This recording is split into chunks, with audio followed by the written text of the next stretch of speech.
இன்றைக்கு சூலூரில் நடைபெற்ற இந்த சூழ்ச்சி என்பது ஒரு கருப்பு நாளாக கருப்பு புள்ளியாக நான் தங்கை என்ன பாடுபட்டிருப்பாள் பார்த்தாவும். ஒன்றுமே அறியாத ஒரு குழந்தையை தென்னந்தோப்புக்குள்ளே கொண்டே வச்சு சிதைச்சி பிரேத பரிசோதனை வருவதற்கு முன்பாகவே நாம் பேசிக்கொண்டிருக்கிறோம். சீரழிக்கப்பட்டால் என்கிற தகவல் வந்திருக்கு. மோகன்ராஜ் கார்த்திக் என்கிற இந்த மனித முண்டங்கள் இவ்வாறான அரக்கத்தனமான ஒரு வேலைகளை ஈடுபடுவதற்கு இவர்கள் சதித்திட்டம் கண்டிப்பாக பல மாதங்களாக தீட்டியிருப்பது தெரியவில்லை. அப்போ ஒரு மாசத்துக்கு முன்னாடியே அவனுக்கு அந்த புத்தி, அந்த வக்கரம் அவனுக்குள்ள இருந்திருக்கு. அது இப்பொழுது அது பிரதிபலிக்கும். 2 பேர் சேர்ந்து ஒரு 10 வயது குழந்தையை இவ்வளவு மோசமாக வன்மமாக உருக்குலைத்திருக்கிறார்கள் என்றால் உண்மையிலேயே நம்ம யோசிக்க வேண்டியது என்னன்னா, இது எப்படின்னு எனக்கு புரியலை. இந்த சமூகம் எதை நோக்கி பயணிக்கிறது? இந்த ஒரு நடவடிக்கை என்பது எதிர்கால சமூகத்தை பாதுகாப்பதற்கான நடவடிக்கையாக நிச்சயமாக எங்கள் தமிழ்நாட்டினுடைய நிரந்தர முதலமைச்சர் எங்கள் தலைவர் விஜய் அவர்கள் தெளிவாக எடுக்க காத்திருக்கிறார். சட்டத்திற்கு முன்னால் அவர்களை நிறுத்தி உரிய தண்டனையை வாங்கி கொடுக்கணும். காம்ப்ரமைஸே கிடையாது. இந்த விஷயத்தில் எவனுக்கும் காம்ப்ரமைஸ் கிடையாது. எந்த அரசியல் தலைவனும் இருக்கக்கூடாது. எதிர்கட்சி தலைவர் உதயநிதி ஸ்டாலின் அவங்க சொல்லியிருக்காங்க என்ன அப்படின்னா, பொறுப்பேற்று 20 நாட்கள் கூட இன்னும் முழுமையாக முடிவடையலை. அதற்குள்ளே ஏகப்பட்ட பிரச்சனைகள், ஏகப்பட்ட கொலை சம்பவங்கள் இந்த மாதிரி தமிழ்நாட்டில் தலை விரிச்சாடுது. இன்னும் இந்த அரசு வேடிக்கை பார்க்கிறதா அப்படின்ற மாதிரி ஒரு கேள்வி எழுப்பியிருக்கிறாங்க. என்ன சிரிக்கிறதா அழுகிறதான்னு தெரியல. திமுகவின் செய்த தொடர்கதை இன்னும் அது நீட்சியாக இருக்கிறது. ஒரு அறிவு கூட இல்லாத ஒரு எதிர்கட்சி தலைவராக இன்னைக்கு உதயநிதி இருக்கிறார். உதயநிதிங்கிறத விட உதவாநிதி தான் சரியாக இருக்கும். அவருக்கு இந்த மண்ணை விட்டு அகலுகிற அந்த நிகழ்வு நெஞ்சார்ந்த வீர வணக்கத்தை அந்த குழந்தைக்கு நாங்கள் உறுதியாக்குகிறோம். அது எங்கள் குழந்தை. எங்கள் வயிற்றில் பிற அந்த குழந்தையை சீரழித்த இந்த மோசமான அயோக்கியர்களை சட்டம் கடுமையாக தண்டிக்கப்பட வேண்டும் என்பதில் நாங்கள் உறுதியாகிறோம். பிரைம் 9 தமிழ் நேயர்கள் அனைவருக்கும் வணக்கம். இன்றைய நமது நேர்காணலில் நம்முடைய இணைந்திருப்பவர் தாவைக்காவின் மாநில செய்தி தொடர்பாளர் திரு முகிலன் அவர்கள். சார் வணக்கம். வணக்கம். தமிழக வெற்றி கழகம் ஆட்சிக்கு வந்து 2 வாரங்கள் ஆகிவிட்டன. 3 வாரத்துக்கிட்ட அடி எடுத்து வச்சுட்டாங்க. இப்போ சமீபத்தில் கோவையில் நடந்த சிறுமி கடத்தி கொலை செய்யப்பட்ட வழக்கில் வந்துட்டு என்ன நடந்துட்டு இருக்கு? ஒவ்வொரு நாளும் ஒரு மர்மம் விலகிட்டு இருக்கு. இன்னைக்கு வந்து தென்னந்தோப்பில் தான் அந்த சிறுமி கொலை செய்யப்பட்டாங்க அப்படின்ற மாதிரி சொல்கிறாங்க. இதோட டீட்டெயில் என்ன? இது என்ன சம்பவம் நடந்துச்சு? எப்படி போலீஸ் இதில் ஆக்ஷன் எடுக்க ஆரம்பிச்சாங்க? மாமே அடிச்சானோ மல்லியப்பூ செண்டால குழந்தையை தூக்கி கைத்தாங்களாய் கையில் வைத்து தாளாட்டி உச்சி முகர்ந்து இந்த குழந்தையை லேசாக கண் விழித்து தாய்மாமனை பார்க்கிற போது வருகிற வழிகள் எனக்கு நினைவுக்கு வருகிறது. தமிழக வெற்றிக் கழகம் ஒரு குழந்தை பொழுதுதான் பிறந்திருக்கிறது. கண் விழித்து பார்க்கிறது. தமிழகம் இன்றைக்கு அல்லோலப்பட்டு கொண்டிருக்கிற நேரத்தில் உங்களை நான் சந்திக்கிறேன். மிக மிக மன வருத்தம். கடந்த கால ஆட்சியில் நாம் சொல்லியிருந்தோம், 8756 படுகொலைகளை இந்த மண்ணில் இந்த திருட்டு மாடல் நடத்தியிருக்கிறது என்று நான் பகிரங்கமாக அனைத்து வலைவலித்தளத்திலும் நான் பேசியிருந்தேன். நமது ஆட்சி இன்னும் சரிவர உட்காராத சூழலில் கூட கடந்த 1 வார காலத்தில் ஆட்சி அமைத்ததற்கு பிறகு 43 கொலைகள் நடந்திருப்பதாக புள்ளி விவரங்கள் தெரிவிக்கிறது. உடனடியாக நிறுத்தப்பட வேண்டும் என்பதில் எங்கள் அரசு உரிய கவனத்தை செலுத்தி கொண்டிருக்கிறது. இன்றைக்கு சூலூரில் நடைபெற்ற இந்த சூழ்ச்சி என்பது ஒரு கருப்பு நாளாக கருப்பு புள்ளியாக நான் கருதுகிறேன். தங்கை என்ன பாடுபட்டிருப்பாள்? 10ஆம் வகுப்பு படிக்கிற 10 வயது சிறுமி விளாண்டுக்கிட்டு இருக்கா. அந்த நேரத்தில் சாக்லேட்டு வாங்கி தரேன்னு சொல்லிட்டு பக்கத்து வீட்டுக்காரன் கூட்டிகிட்டு போயிட்டான். பக்கத்து வீட்டில் வசித்து 1 மாதத்துக்கு முன்னாடி காலி பண்ண ஒரு ஆள் கார்த்திக், மோகன்ராஜ் 2 பேரும் சேர்ந்து அரக்கர்கள். ஒன்றுமே அறியாத ஒரு குழந்தையை தென்னந்தோப்புக்குள்ளே கொண்டே வச்சு சிதைச்சி பிரேத பரிசோதனை வருவதற்கு முன்பாகவே நாம் பேசி கொண்டிருக்கிறோம். சீரழிக்கப்பட்டால் என்கிற தகவல் வந்திருக்கிறது. இப்பொழுது சிதைத்தவர்களை எப்படி சிதைப்பது? அப்படி ஒரு கேள்வி இருக்குல்ல. இன்றைக்கி ஐஜி அவர்கள் நேரடியாகவே போய் களத்திலே நிற்கிறார். நேரடியாக முதலமைச்சருடைய கடுமையான உத்தரவு.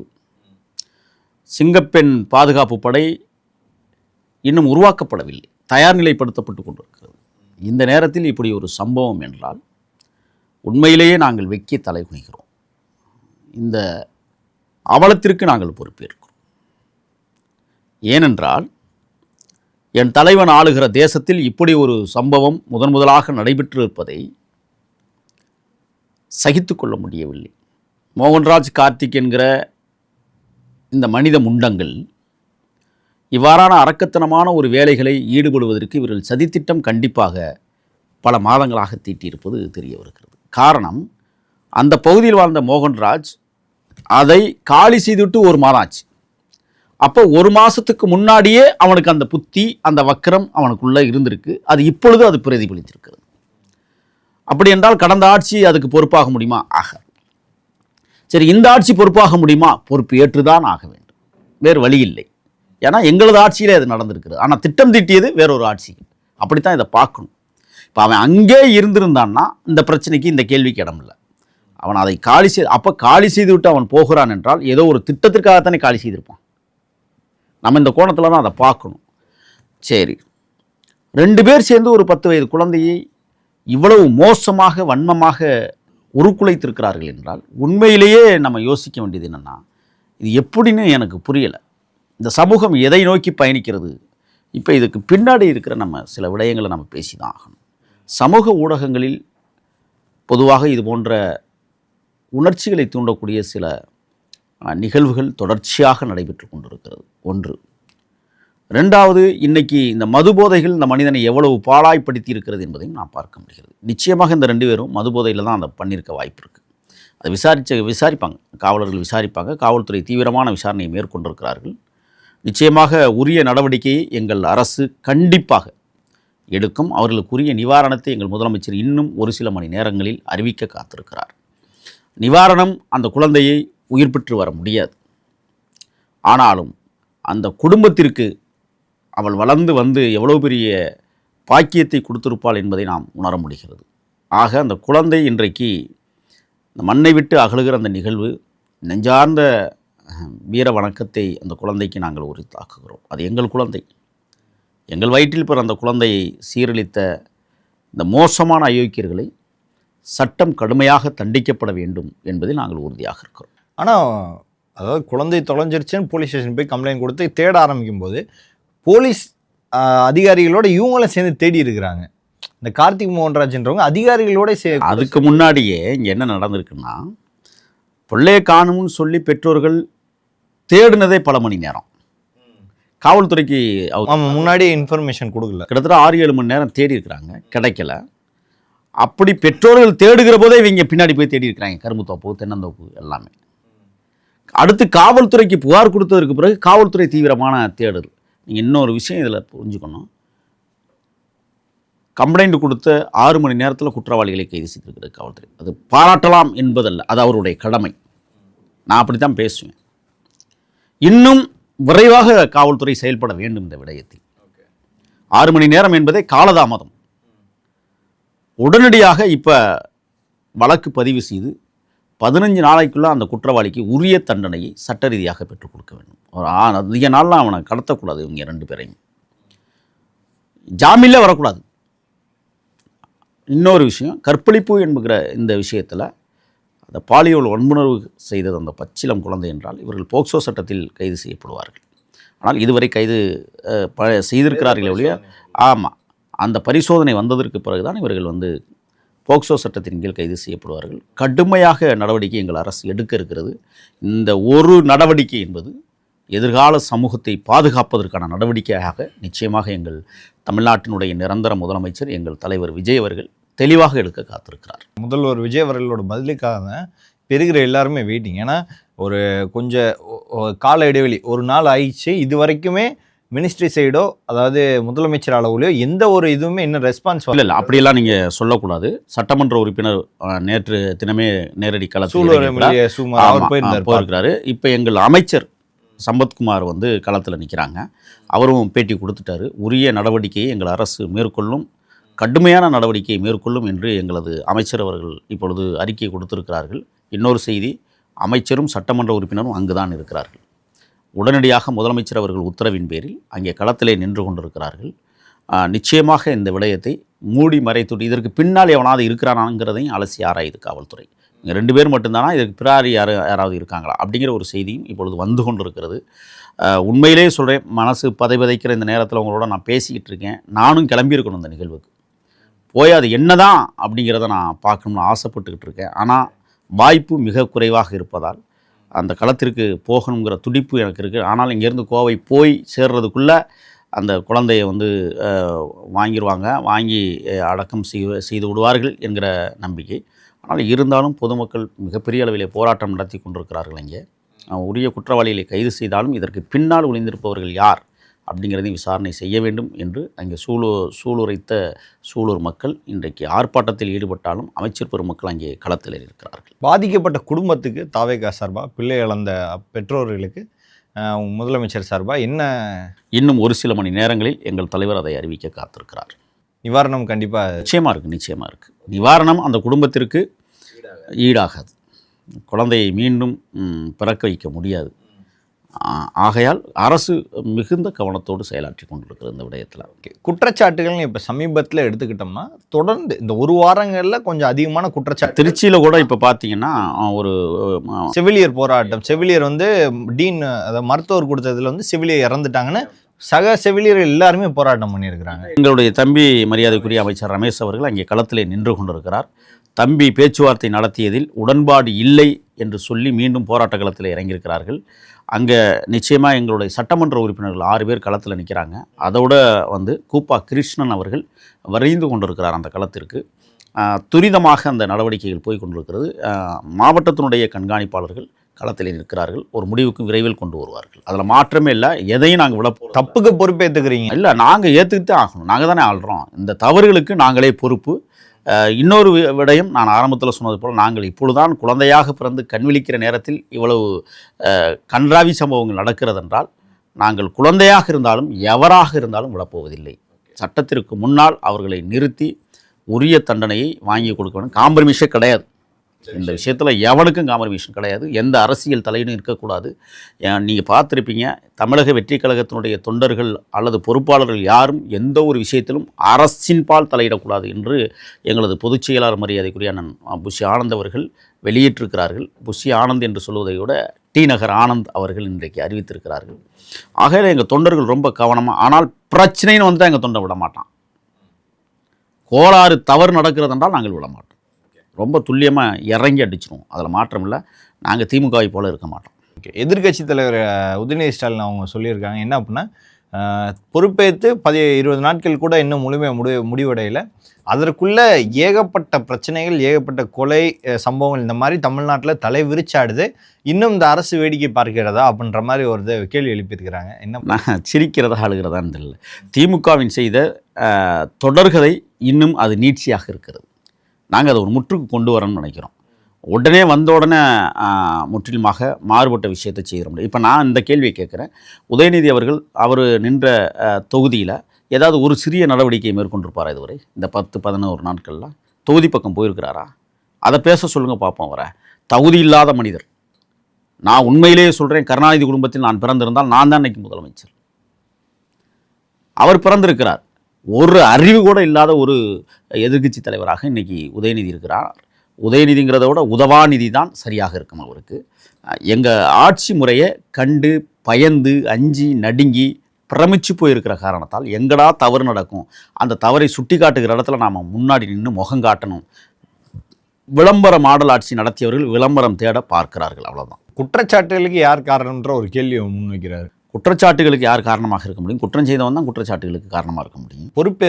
பொறுப்பேற்பது நாங்கள் தான் பொறுப்பேற்கிறோமே. எங்கள் ஆட்சியில் இப்படி ஒரு சம்பவம் நடந்திருக்கிறது, இது இறுதியாக இருக்கக்கூடும் என்பதிலே நான் கேட்குறேன். கடந்த ஆட்சியில் இது போன்ற சம்பவங்கள் நடந்திருக்கு. எந்த அமைச்சர் போயிருக்கான்? எந்த சட்டமன்ற உறுப்பினர் களத்துக்கு போயிருக்கான்? நான் கேட்குறேன், கன்னியாகுமரி கள்ளக்குறிச்சி ஸ்ரீமதி மரணத்தில் எந்த அமைச்சர் போய் நின்று? ஆனால் அந்த மரணத்தையே மூடி மறைத்த குற்றவாளிகள் இவர்கள். நாங்கள் எந்த இதையும் மறைக்கலையே. நடந்திருக்கு, ஃபேக்ட். சட்டம் தன் கடமையை செய்ய வேண்டும். அந்த சட்டம் கடுமையாக்கப்பட வேண்டும் அப்படிங்கிறது நாங்கள் ரொம்ப தெளிவாக இருக்கணும். உதவாநிதிக்கெல்லாம் நாங்கள் கருத்து சொல்லி எங்களுடைய காலத்தை வீணடிக்க விரும்பவில்லை. இப்போ அடுத்து முன்னாள் அமைச்சர் சிவசங்கர் அவர்கள் முதல்வர் விஜய் அவர்கள் சொன்னார் என்ன அப்படின்னா, அதாவது கரண்ட் கட் அப்படின்றது ஒரு வாரம் 2 வாரத்துக்கு முன்னாடி வரைக்கும் எல்லாமே, ஒரு வாரத்துக்கு முன்னாடி எல்லாமே கரெக்டாக இருக்கும்போது திடீர்னு வந்துட்டு நாங்கள் இதனால தான் இந்த பிரச்சனை, அதனால தான் அந்த பிரச்சனைன்னு சொல்கிறது ஏற்புடையது அல்ல. கடைசி வரைக்கும் எங்கள் பக்கமே திருப்பாதீங்க. கரெக்டாக இருந்துச்சு, நீங்கள் வந்தாலும் இப்படி ஆயிருக்கு. அப்போ என்ன ஏதோ அதை சரி பண்ணும். இந்த கரண்ட் கட் பண்ணுறது பிரச்சனை என்னதான்? இப்போ இதுக்குள்ளே விசாரணை கமிஷன் போடப்பட்டிருக்கிறது. எங்களது அமைச்சர் நிர்மல்குமார் அவர்கள் காலையில் அவசர மீட்டிங் போட்டாங்க. இதுக்கு உள்ள என்ன குறைபாடுகள் இருக்குது, அதாவது இப்போ தான் வந்து அதை உட்கார்ந்து இப்படி திரும்பி பார்க்குறதுக்குள்ளே இவ்வளவு சம்பவங்கள் நடக்கிறது என்றால் இதில் ஏதோ ஒரு சூழ்ச்சி இருப்பதாகவே நாங்கள் கருதுகிறோம். நிச்சயமாக. ஏன்னா இன்னைக்கு அதிகாரிகள் அத்தனை பேரும் திமுகவினுடைய அனுதாபிகளாகத்தான் இருக்கிறார்கள். அவர்களை சரி செய்யப்பட வேண்டிய இடம். ஆனால் பாதி ஐஏஎஸ் ஐபிஎஸ் கிட்டத்தட்ட 3/4 பேர் மாற்றம் பண்ணினாலும் அதிகாரிகள் என்ன மாற்றம் செய்யலை. இல்லை, நீங்கள் அதை பார்க்க அதற்கு கீழே உள்ள அவங்களெல்லாம் பார்க்கணும்ல. அவங்க என்ன கோணத்தில் வேலை செய்கிறாங்கிறத நாங்கள் பார்க்கணும். ஆய்வுகள் போய்கொண்டிருக்கிறது. மின்சார தட்டுப்பாட்டிற்கும் அரசு தான் காரணம். அதில் நாங்கள் பொறுப்பேற்கிறோம், அதையும் பொறுப்பேற்கிறோம். பட் அது சரி செய்யப்படும் விரைவில். இன்னைக்குள்ளே அதை சரி பண்ணிடுவாங்க. மின்சார தட்டு கண்டிப்பாக இன்னைக்குள்ளே சரி பண்ணுவாங்க. அதை பேசிகிட்டு இருக்காங்க. இந்த மாதிரி தொடர் பிரச்சனைகள் அரசாங்கத்துக்கு ஏதாவது அழுத்தமாக இருக்கா? இல்லை, எங்களுக்கு ஒரு அழுத்தமும் இல்லை. அதெல்லாம் சரி பண்ணுற இடத்துல தான் நாங்கள் இருக்கிறோமே ஒழிய கடந்து போகிற இடத்துல நாங்கள் இல்லை. அதனால் எல்லாத்தையும் சவாலாக ஏற்றுக்கொண்டு தான் இந்த அரசு இயங்கி கொண்டிருக்கிறது. எங்கள் முதல்வர் சரியான பாதையில் சரியான அடியாக அடிக்க காத்திருக்கிறார். பொறுத்துருங்க, இன்னும் ஒரு வாரம் போகட்டும், அதுக்கப்புறம் இருக்குது இந்த நீங்கள் கேட்குற கேள்விக்கெல்லாம் பதில். ஏன் அப்படி கேட்குறேன்னா, இங்கிட்ட எதிர்கட்சி, இங்கிட்ட வந்து அதிமுகவோட கட்சி தலைவர், இங்கிட்ட பத்தாக வரைக்கும் சில அமைச்சர்கள் எல்லாருமே விஜய் அவர்கள் நோக்கி வார்த்தைகள் வீச ஆரம்பிச்சிட்டாங்க. எப்படி சமாளிக்க போறீங்க? இல்லை, எங்களுக்கு ஏங்க கரிச்சான் குருவிகள் கதறத்தான் செய்யும். அதுக்காக காடு பாய்ந்து போய் கிடக்குமா என்ன? அதெல்லாம் கிடையாது. நாங்கள் ரொம்ப தெளிவாக இருக்கிறோம். கதறட்டும். இப்போ ஒரு செய்தி சொல்கிறேன். தாவேக்கா ஆட்சி அமைத்ததற்கு பிறகே ஆண்ட கட்சிகள் காணாமல் போகிற காலம் நெருங்கி கொண்டிருக்கிறது. உங்களுக்கு தெரியும்னு நினைக்கிறேன். நான் பெருசாக பேச விரும்பல அதுக்குள்ளே. ஆகையால் இப்போ நாங்கள் வந்து ஒரு தெளிந்த நீரோடையில் பயணம் செய்து கொண்டிருக்கிறோம். நிச்சயமாக நீங்கள் கேட்குற ஒவ்வொரு கேள்விக்கும் எதிர்காலத்தில் செயல் மட்டுமே பதிலாக இருக்கும். ஏன்னா விஜய் அவர்களை முழுக்க பெண்கள் எல்லாம் நம்பி போட்ட ஓட்டை, குற்றங்கள் நடக்காது, குற்றச்செயல்கள் ஈடுபடுறது குற்றச்செயலுக்கு முன்னாடியே கண்டுபிடிக்கப்படும் அப்படின்ற ஒரு பிரச்சாரத்தில் கூட அவர் பேசியிருந்தார். அது ஏன் குற்றச்செயல்களுக்கு முன்னாடி கண்டுபிடிக்கப்படாதுன்றது திமுகவில் சில பேர் வீசுகிறாங்க வார்த்தைகளை. அந்த கேள்விக்கு தான் பதிலாக. ஏன்னா ஒரு மேடையில் அவர் வந்து பேசினார், போலீஸ் வச்சிருக்கீங்க, குற்றம் செஞ்சுட்டோம், திருடனை பிடிச்சிட்டோன்னு சொல்கிறீங்க, ஒரு செயலில் ஈடுபடுறதுக்கு முன்னாடி திருடனை பிடிக்கிறதுக்கு தான் அந்த போலீஸ் அப்படின்றது. இங்கே எல்லா செயலும் நடந்ததுக்கு அப்புறம் தானே திருடன் பிடிக்கிறாங்க. இப்போ அதுக்கும் இதுக்கும் என்ன வித்தியாசம்னு கேள்வி. ஒரு கேள்வி என்னுடைய தனிப்பட்ட கருத்தாக நான் ஒன்று சொல்லக்கொள்கிறேன். ஒரு பஞ்சாயத்து, ஒரு குடும்பத்தில் பிரச்சனை. இந்த ஒரு குடும்பத்தில் பிரச்சனைனா பக்கத்து குடும்பத்தில் கண்டிப்பாக தெரியாமல் இருக்காது. அப்போ அங்கே இருக்கிற வருவாய்த்துறை அதிகாரிகள், குறிப்பாக வந்து கிராம நிர்வாக அதிகாரிகளுக்கு உடனடியாக கண்காணிகள் தகவல் சொல்ல வேண்டும். இந்த குடும்பத்தில் என்ன பிரச்சனை இருக்குது, அவங்க வந்து ரொம்ப மோட்டிவாக போயிட்டுருக்காங்க, இந்த குடும்பத்துக்கும் அந்த குடும்பத்துக்கும் பெரிய பயங்கர பிரச்சனை இருக்குது, இடப்பிரச்சனை இருக்குது, சொத்து தகராறு இருக்குது அப்படின்னு சொன்னால் உடனடியாக கண்காணிகள் அதை கவனித்து அங்கே இருக்கிற கிராம நிர்வாக அதிகாரியிடம் அதை சொல்லி உடனடியாக காவல்துறைக்கு சொல்லி அதை உடனடியாக பேச்சுவார்த்தையின் மூலமாக தீர்வு காண வேண்டிய சூழலை உருவாக்கப்பட வேண்டும். அது நிச்சயமாக நான் இப்பொழுது நம்ம வலையொலித்தளத்தில் நான் பேசுகிற அந்த கருத்திலே கூட நிச்சயம் எங்கள் தலைவர் காது கொடுத்து கேட்பார். அந்த நடைமுறையை சாத்தியமாக்குவதற்கு கூட அவர் தயாராவார் என்பதில் மாற்று கருத்து இல்லை. ஏன்னா வீட்டுக்குள்ளே கணவனுக்கும் மனைவிக்கும் நடக்கிற சண்டையை வெகு நாளாக நடந்துக்குன்னா சொல்லிடுவாங்க. அன்னைக்கு தான் ஒரு சம்பவம் நடந்திருக்கு, அது வந்து கொலையில் போய் முடியும்னு சொன்னால் அது யாரும் பொறுப்பாக முடியாது. ஏன்னா ஒவ்வொரு வீட்டுக்கும் ஒரு காவல்துறை நம்ம வைக்க முடியாது. பட் இருந்தாலும் ஏன் அந்த கொலை நடந்தது, எதற்காக நடந்தது என்பதை குறிப்பிட்ட காலக்கெடுவுக்குள் அதை வந்து விசாரணை செய்து ஒரு 15 நாட்களுக்குள் அவர்களுக்கு தண்டனை கொடுப்பார்களே ஆனால் நிச்சயமாக அடுத்த தவறுகள் செய்வதற்கு யோசிப்பார்கள். அப்போ ஒரு தவறு நடக்கிறது என்றால் அந்த தவறை நிறுத்திக் கொள்வதற்கான வேலை திட்டங்கள் எதுவோ அதை செய்கிற அரசாகத்தான் இன்றைக்கு தமிழக வெற்றிக் கழகம் இருக்கிறது. இது வந்து வீட்டுக்குள்ளே நடக்கிறதுக்கு ஒரு இது சொல்லிட்டீங்க சார். அந்த கடத்தல், இந்த பாலியல் ரீதியான துன்புறுத்தல், இந்த மாதிரி விஷயங்களுக்கு எப்படி முன்னக்கூட்டியே ஒரு இது அதை நீங்கள் இது பறந்துபட்ட தமிழ்நாடு ஒரு செய்தி. இப்போ இந்த சிறுமியை வந்து தூக்கிட்டு போயிட்டு முடிச்சிருக்கிறாங்க. அதுக்கு முன்னாடி வந்துட்டு மனநலம் பாதிக்கப்பட்ட ஆமாம் ஒரு கேஸ் புதுக்கோட்டையில் அவங்கள கைது பண்ணி குண்டாஸ் போட்டாங்க. அது ஒரு பக்கம் இல்லை பண்ணியிருக்காங்க. இப்போ நம்ம என்ன சொல்கிறோம்னா, தனிப்பட்ட ஒரு நபர் அவனுடைய மூளையை பொறுத்து அவனது சிந்தனையை பொறுத்து ஒரு செயல் செய்கிறான் என்றால் அந்த சிந்தனை பல நாட்களாக இருக்குமே ஆனால் எளிதில் கண்டுபிடித்து விடுவான். தற்காலிகமாக அது நடக்குதுன்னு சொன்னால் காவல்துறை இல்லை, கடவுளே வந்தாலும் கடவுளும் ஒன்று இருந்தால் அது வந்து கண்டுபிடிக்க முடியாது. இது யதார்த்தமான ஒரு சூழல் தான். ஆனால் உரிய நடவடிக்கை, இப்போ நீங்கள் சொன்னீங்க உடனடியாக குண்டாஸ் போட்டு உள்ள தள்ளியாச்சு அப்படிங்கிறது. இதைத்தான் அரசு செய்ய முடியும், உரிய தண்டனை வாங்கி கொடுக்க முடியும். ஆனால் தப்பு நடக்கிற முன்னாடியே நிறுத்தவும் தானே சொல்லியிருந்தாங்க. நான் என்ன சொல்றேன்னா, தவறு நடக்கிறதுக்கு முன்னாடி தெரிந்தால் நிறுத்தி விடலாம், தெரியாமல் இருந்தால் என்ன செய்வது? ஒரு தனி மனிதன் அவன் சுயசார்போடு ஒரு செயலை செய்ய போகிறான் என்றால், யாரிடமும் அவன் தெரிவிக்கவில்லை என்றால் அதை எப்படி கண்டுபிடிப்பது?